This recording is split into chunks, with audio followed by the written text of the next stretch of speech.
name is Gary Rutkowski, and today is December 12th, 2005, and today I'll be interviewing Ann Meara in Los Angeles, California. Okay, we're going to get started. The first question that we ask everyone is, what was your full name at birth? My full name at birth was Ann Meara. No middle name? No. And where and when were you born? September 20th, 1929 in Brooklyn. And is that where you grew up? No, Long Island. Mm-hmm. Grew up in Long Island. And what did you want to be when you grew up?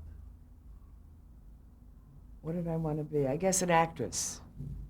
Serious actress. I wanted to be a serious actress. I was really boring telling people how much that's what I wanted to be. Did that start when you were in high school or really early on? High school. I don't know. I think it's because my mother died when I was 11, and I think I was an only child.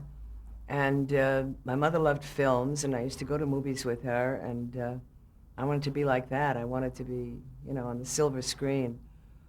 And then later I read a book of Eleonora Duse, about Eleonora Duse, the great Italian actress. And then worse than an actress, I wanted to be an artist. And when you want to be an artist, you really start to think you're special. Where did you go to college? I didn't go to college. I barely got out of high school. And I had to go to summer school for like geometry and Latin and crap. And so how did you... Latin comes in handy because I do the New York Times crossword puzzle in ink, so that's good. How did you go about forging a career in acting? Forging a career. You know, I was in summer stock. I studied acting when I was 16 with a wonderful man named Alfred Linder. And then I went to the dramatic workshop for like 2 years, but they didn't give me a diploma because I hadn't been there I went 1 year to the dramatic workshop because I hadn't been there for 2 years. But then in summer stock, I was in Southold, Long Island.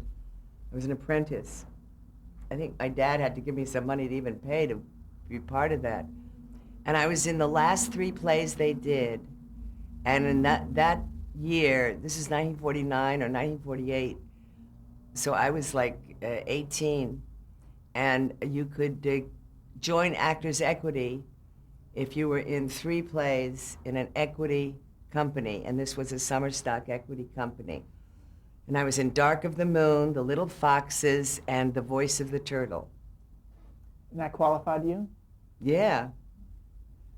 Around this time, television was coming in. Do you remember the first time you saw television? I remember television. I remember we had one at home in Rockville Center, where I grew up in Long Island, with my aunt and my cousins and my father. And it was a little thing. And I remember watching Omnibus. That's how far back the show Omnibus. And I remember loving to hear the mellifluous tones of Alistair Cook. Alistair Cook. He was wonderful. And I loved it. I think I even remember seeing Jonathan Winters on that show. He played like a guy in a... Do I even remember this, or am I fabricating? I don't know. It's all...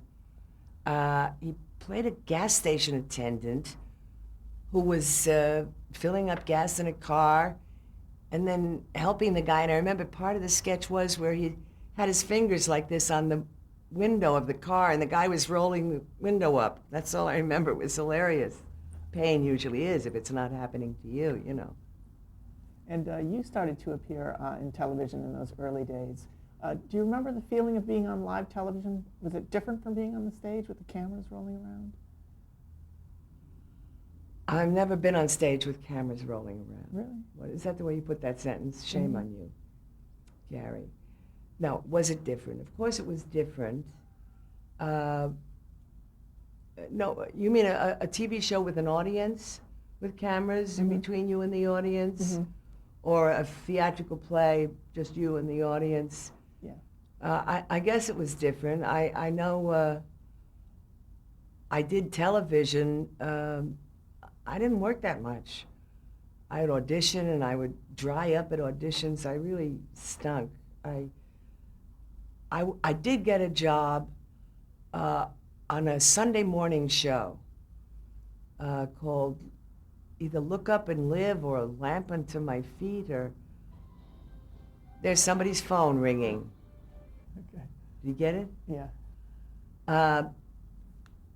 I did this show Sunday morning, live, CBS, and it was a wonderful short story with other actors in it, but I played the lead of a spinster, and it was called Why I Live at the P.O. by Eudora Welty. And they don't even have it. They burned their stuff. I don't have a kinescope of it. I have nothing of it. But Why I Live at the P.O., I was doing my Southern accent, of generic Southern, of this woman who was talking about Papa Daddy and, I don't know, a lot of phrases that were not that familiar to me. But I loved doing it, and I think they were happy with it. And you did a soap opera too? I did a soap opera, yes. I did a soap opera that was done live in Philadelphia, and it was called The Greatest Gift. And we could all get on the train at the Grand Central or Penn Station or wherever it was, and the other actresses, Janet Ward, Ann Burr, I think Marty Balsam was on it too at that time, and I played this young unwed mother named Harriet Voracek. I remember my name, my character's name. And it was a 15-minute live show out of Philadelphia. And during the course of this storyline that I was hired to be in, I had an illegitimate child, as they used that cruel phrase in those days, and I had to give my baby up for adoption. Then during the course of this Greatest Gift, this 15-minute soap opera, I go to work as a domestic in someone's house, and I have a big scene where I burst into tears by looking in the crib and seeing my baby, Dennis. And I say, Dennis, Dennis. And the prop guy had written a 4-letter expletive on top of the doll's head. It was a doll. But I cried for many reasons. So this was lot you had no Yeah. recourse. But the trip home was good. We'd all go into we used to have a club car, and we'd have a cocktail and forget about whatever happened in Philadelphia.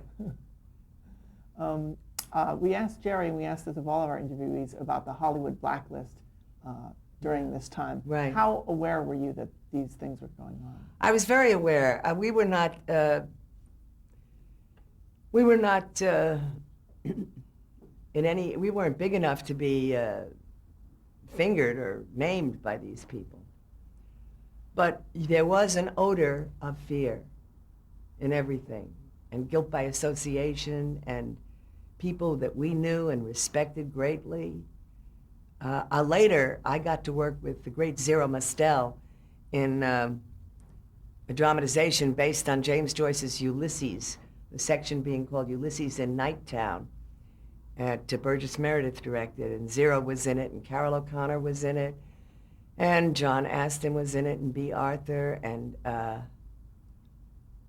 I remember how Zero, he did not suffer fools. He was a great guy and very direct, and he had been hurt by the blacklist. A wonderful other actor, God, I just blanked on someone's name, but it was a time of fear. And I have to go back to what you said about, did we have a television? We had a television in 11 Cornelia Street, where Jerry and I lived in the Village, another little tiny, but I remember seeing black and white that day where Joseph Welch, the New England lawyer, stood up to Joe McCarthy, the unredeemable fascist guy that he was. We talked about these lists he had. He had no lists. He was just out for his personal self-aggrandizement. And this guy, Joseph Welch, stood up and said, Mr. McCarthy, have you no shame? It was like a watershed moment for the whole thing started to turn. And then, of course, as the film that's out, you know, Good Night and Good Luck, Edward R. Murrow was also exposing this man for the fraud that he was. And I asked this of Jerry, as this was going on, did you get the feeling that people thought that it would go away at some point, or that they would be blacklisted forever? I don't know. I don't know. I don't know if we felt it would go away or whatever. It was a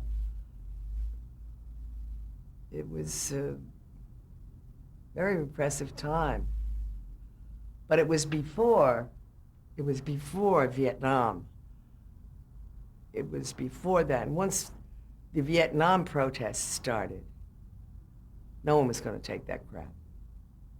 I mean, why do you think they named that great musical Hair?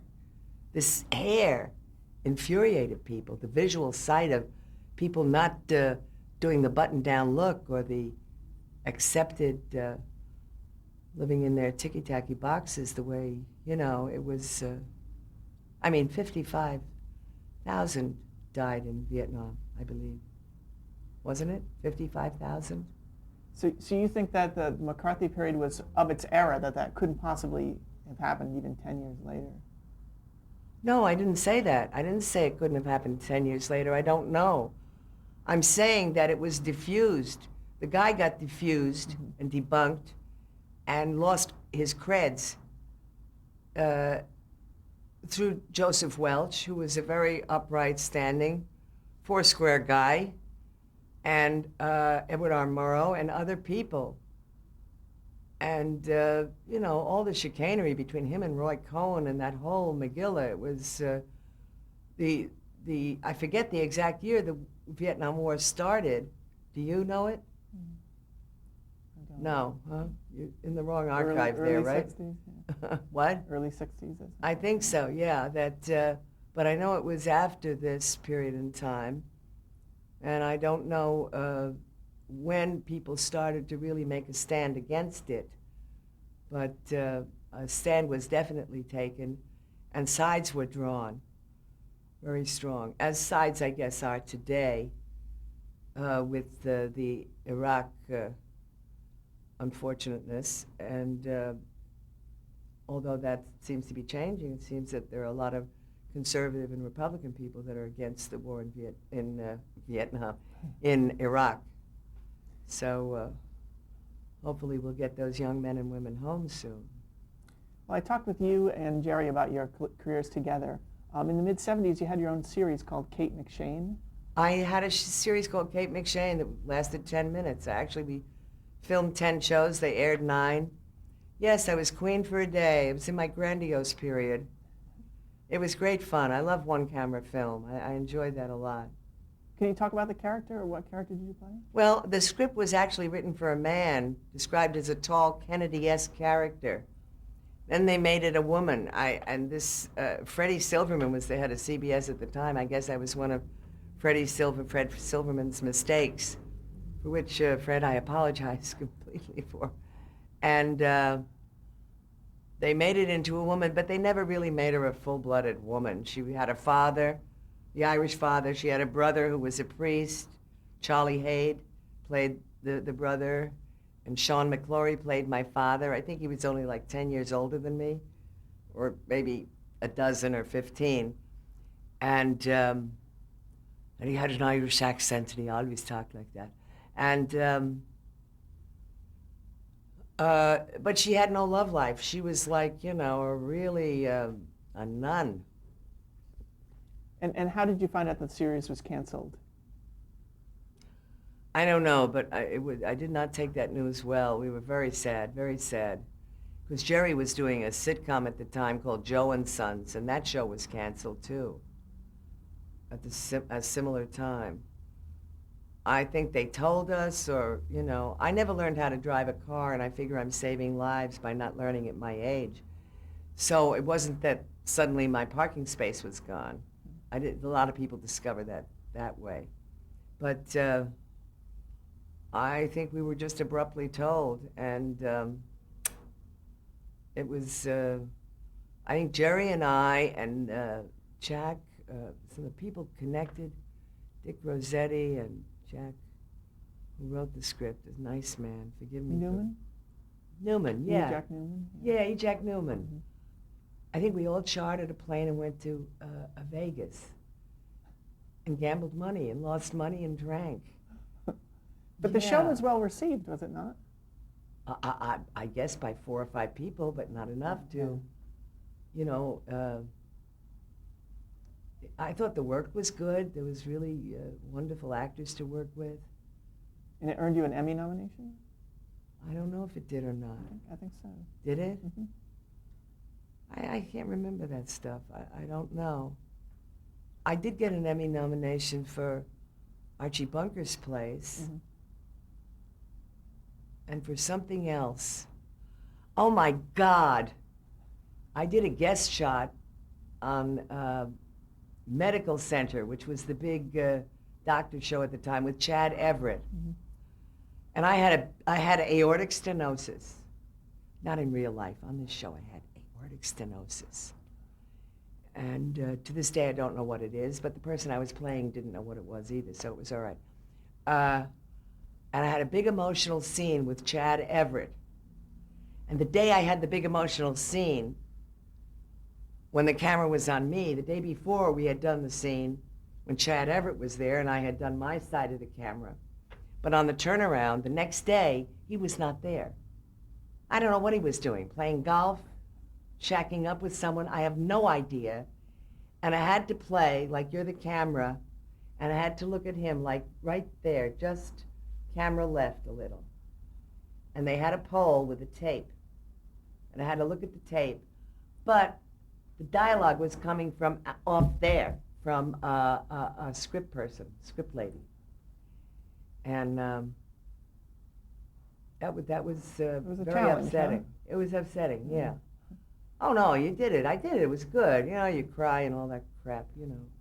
But I really think he was a bit of a putz, not to show up for the other actors close up. Yeah. You were talking about... I did a movie called The Boys from Brazil, where I played a mother of one of those Hitler clone kids, and from New England. And I was originally going to shoot it in Pennsylvania or someplace, and then they called to apologize and said I was going to have to go to England, to London. And I said, oh, that's too bad. I was thrilled. So I go to London, and I'm doing my scenes with Sir Laurence Olivier. And he was ill at the time. And he stood up and said, oh, it's so nice to meet you. I've always enjoyed your work. He didn't know who the hell I was, but he was such a gent. And he was in pain.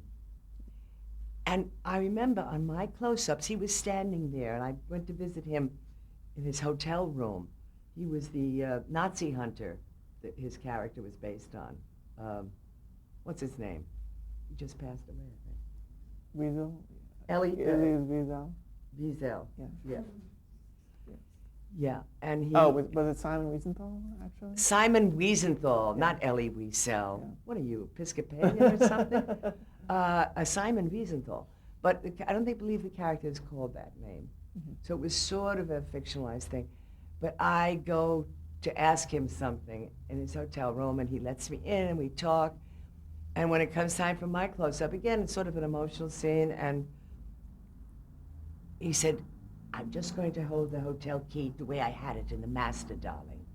I'm just going to hold it right there. And he was there. He was there for the whole time when the camera's doing my stuff. And I thought, gee, Chad Everett couldn't cut the mustard there and do that for me, but Sir Laurence Olivier, not feeling so hot, did. That's a great story. Yes. Look how I cling to things. I apologize, Chad. I'm reading all my compassion books. I get a little zen as I get older, but it doesn't always work, you know? All right, let's talk a little bit about Archie Bunker's plays. How did you get cast on the series? I got cast because I told you a long time ago I worked in Ulysses in Nighttown, and Carol O'Connor was in it, and I was friends with him and his wife, Nancy Fields O'Connor. And he knew my work, and a wonderful man named Mort Lockman, who was very fond of me, and at the time, his lady of his life was named Lila Garrett, who is still a dear friend, and she's a very wonderful writer. We co-wrote a movie of the week for CBS called The Other Woman, and she's a very strong political activist. but they're no longer together. And Mort Lockman is now married to Natalie, and they have a lovely life, and he hired me, and with Carol's approval, to play Veronica. I think my name was Veronica. Can you talk a little bit about the character you played? Where did she fit in the show? Well, she worked in the kitchen. She was cook. She was drinking, and that's all I remember, because I think that was why I had one of those scenes where you call up and say, I'm an alcoholic on the phone. I want to go to the meeting or get help or something. Can you talk a little bit about... That's why actors always say, well, aren't you going to write me an Emmy scene where I get to burst into tears and call up and say, blah, blah, blah, you know. So I had one of those, and I was very grateful, and I got a nomination. I didn't win anything, but the chicken was good at the event. Can you talk a little bit about working with Carol O'Connor on a weekly basis? Yes, I love Carol. I loved him. And so did Jerry, and he loved Jerry. He had Jerry on. Jerry did a few guest shots as Veronica's boyfriend. And I remember Carol directed several. He was a wonderful director, wonderful director. Actors loved him. And we were on the table in the kitchen, and Jerry was like attacking me or something, or in an amorous way, and saying, I love you, I smell your hair, oregano. And he mentioned all this food stuff. It was very funny. Did you notice Carol O'Connor transform into Archie Bunker when you worked with him? He was so different than that character. Yes, he was. He was probably dipping into old relatives like we all do, and old other parts of ourselves. But he was constantly having to answer that question to other people, and I think it bothered him after a while, because he was not like Archie Bunker. And he used to teach English when he was young. He knew all the classics. He was a wonderful actor. Can you talk a little bit more about the cast of that show? Who else was on the show? I didn't get to work with, what's her name? Jean Stapleton? Jean Stapleton, because this was the show after Archie Bunker's Place. This was Archie's Place, Archie Bunker's Place. This was after All in the Family, excuse me. Mm-hmm. And yeah, she was wonderful, but she was not on this show. And I can't remember all the other people. I know that Martin Balsam certainly was on the show. Who? Martin Balsam. Balsam, Marty Balsam. Yeah. How did you pronounce his name? Sorry. Martin Balsam? Balsam, like the fir tree, B-A-L-S. Okay. Marty Balsam was on the show. He was wonderful. He played the partner to Archie Bunker. And again, they had the Kellys and the Cohens going for them. They had Archie Bunker, and Marty was the Jewish partner, and it was good. And you stayed on the show the entire run? No, I didn't. I left before the last year, I think. I don't know why I did. I was stupid, or there was some play or something I wanted to do. I don't know. Okay. But I was stupid. Let's see where we're at. I wanted to mention that you had appeared on Rhoda. I did about 6 or 7 Rhodas, and I think I had another 2 to go, and I left that show. This was all before therapy, you understand. I had a case of hubris or something. I don't know what I thought I was. But I did enjoy that. I love Valerie Harper, and Jerry did a guest shot on that show. He played an airline pilot, one of the shortest airline pilots that this particular airline had hired. And Julie Kavner, wonderful. You played a steward? Your character was a steward? I was a stewardess, one of the older stewardesses, yes. You mentioned The Other Woman. The Other Woman was a movie of the week starring Hal Linden that Lila Garrett and myself wrote for CBS. And Jerry was in that too, and I can't remember who else, but they were all terrific, and it was wonderful doing it. And Mel. Why did you decide on starting to, you weren't writing that? Was this the first long form thing that you wrote? I guess it was the first long form. I had been writing a lot of commercials, which helped me feel I could write a little bit. And yeah.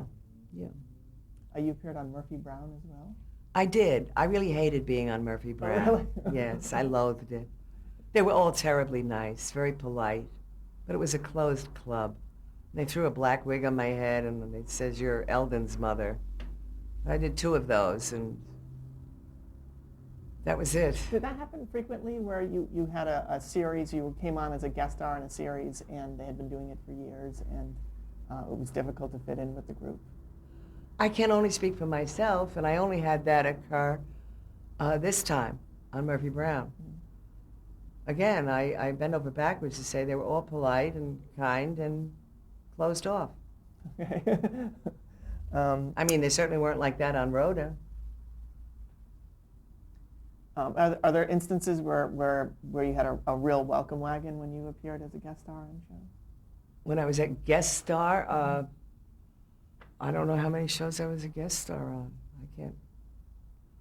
The variety shows, they treated everyone right because everyone on the show was a guest star usually, except in Carol Burnett's case, it was, or Flip Wilson, there was like the one star and then they'd have 3 or 4 guests. I don't know, do you have a list of other things I've done? Because I can't remember. Okay, I'll mention a few. I do want to mention that you returned to the area of soap operas on All My Children. I did. In the 90s. What character did you play on that? Peggy Moody. And she was Moody, with a little Irish accent and taking care of all the lovely people. And I don't know. I had a great time. They were lovely people to work with. And it was in my neighborhood on the Upper West Side in New York. I loved it. But, and they wanted me to come back, but I said, you know, with your show, I got to let you know 3 weeks ahead if I'm going to do it. And I don't want to box myself in that much, you know. Is that how they would Yeah, and they had to because they have a Bible they follow and they got to write all these stories, you know. And anyway. Okay. And I think that was a friend, Hal Cooper, got me on that show. A guy who was a writer. And I directed a one-act play of his. Yeah. Anyway, it was... You had a play of your own that was produced after play. After play was produced at the Manhattan Theater Club. And I was very lucky to have that done with one of our great actresses, Barbara Barry, my friend, and another terrific, great lady, one of the Golden Girls, Rue McClanahan, Larry Keith, who was fabulous, and Merwin Goldsmith, and a wonderful African-American actor who played the waiter, Raziel, who he was on The Wire, he was on Oz, and Lance Reddick, his name is. He was great. You also appeared on Oz as well, did you guys? I did. I love Tom Fontana. He's a friend, and I had worked with Tom Fontana in that show that came out of Baltimore. What was that, Homicide, Life on the Street? Yeah. And so I said, yes, I'm very happy to do Oz, only because I'm interested in the male frontal nudity, you know, which makes it more interesting. We're at the end of our tape. I'm going to stop here just for a moment. And